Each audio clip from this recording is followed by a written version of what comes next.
रहर पुरा गर्दा गर्दै आफ्नो जिन्दगी नै जाने रहेछ। गरी खाउन् भनौँ। जिन्दगी जाने रहेछ भन्नु, रोग छिप्याउनु, अनि बाँच्नु, अनि कि चाहिँदैन भनौँ, अनि आखिरी चाहिने त लास्टमा गएर चाहिन्छ होला, अनि उही बाँच्दै झगडा गर्दै त जाने होला नि। अब अलिअलि भएको पनि त्यतापट्टि नि बालकालदेखि आफूले नि छोराछोरीसँग खेल्न पाए नै यिनीहरूको शिक्षा दीक्षा भनौँ, ठुलो भएर पढेर केही गर्लान् भनौँ, मान्छेको गरी खानेकै सहरमा आएर गिटी कुटेर हुन्छ कि काम गरेर हुन्छ कि बाबामाको सुख हेर्छन्। हाम्रो चाहिँ खालि देखासेकी अब भनेको नि लाग्दैन। अब उल्टै भनौँ भनेदेखि दिन नसक्ने भए किन जन्माउनु, सेपरेट जिन्दगी भन्छ।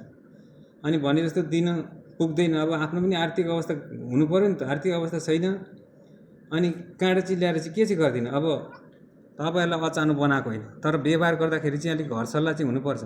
घर सल्लाह नै नभएपछि चाहिँ अनि यहाँबाट चाहिँ एउटै कुरा सोच्नु त लु, आज यो अब यति तिरिसक्छु भनौँ, ठ्याक्क साल बित्छ। अब यो सामान तिरिसकेर यो अलिकति जोडेर घर जान्छु भने ठ्याक्कै साल बित्छ। आफू अब न कम्पनीमा काम राम्रो छ, देशको कन्डिसन बिग्रिएर कस्तो भइरहेछ।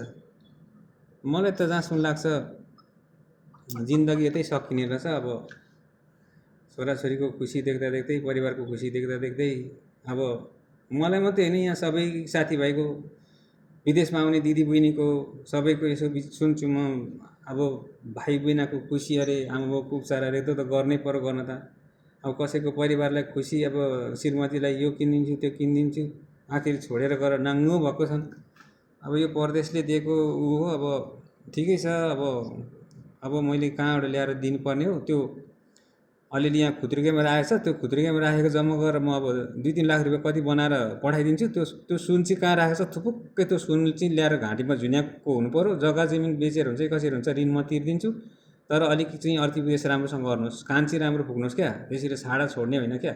गरी खान्छन् भन्छौ, उनीहरू चाहिँ कहाँ गएर आफ्नो खुसी गर्छन्। अनि त्यहाँदेखि खोइ त के गरिसके त यत्रो। अब त 20-25 वर्षको उमेरमा त यसो अलिअलि कमसेकम सरसल्लाह हुन्छ। यतिमा भने अलिकति मनशान्ति त हामीलाई पनि हुनु पऱ्यो नि त। अनि पो परदेश बसेको चाहिँ केही हुन्छ त। बासी सडेगलेको खाएको छ, नभनेकोलाई सुत्न पाइएको छ। 55 डिग्रीको घाममा चाहिँ, तातो घाममा मान्छेले बासी र सडेगलेको रोटी खाएर चाहिँ यहाँ घर परिवारकै लागि त मरिराखेको होला नि त हामी पनि त। कसैलाई चाहिँ रहर छ कि यहाँ दिनरात यहाँ अर्काको गाली सुनेर बासी सडेगलेको खाएर।